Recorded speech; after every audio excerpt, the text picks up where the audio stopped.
High বন্ধুরা, দেখো আজকে আমি তোমাদের সাথে একটা হোলি কেকের ডেকোরেশন শেয়ার করব। আর এই হোলি কেকটা আমি বানাচ্ছি কার জন্য জানো? আমাদের বাড়ির গপুর জন্য।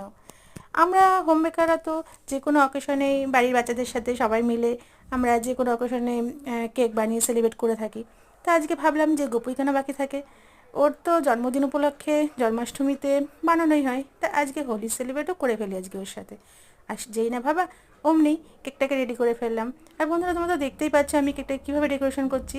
সমস্ত রকম স্প্রে কালার উপর দিয়ে দিয়ে নিয়ে তার উপরে জেল দিয়ে কেকটাকে ডেকোরেশন করে ফেললাম। তো বন্ধুরা, তোমরা দেখে বলো যে কেকটা বানানো কেমন হয়েছে। আর আমি কিন্তু এর পরের দিনকে গপুর সাথে কীভাবে সেলিব্রেট করলাম সেটাও তোমাদের সঙ্গে শেয়ার করব। তোমরা অবশ্যই দেখো কিন্তু। তা চলো, দেখা হচ্ছে নেক্সট ভিডিওতে। আর তোমাদের এই ডেকোরেশনটা কেমন লাগলো সেটাও তোমরা আমাকে জানিও। আর ভালো লাগলে লাইক আর একটা সাবস্ক্রাইব করে দিও।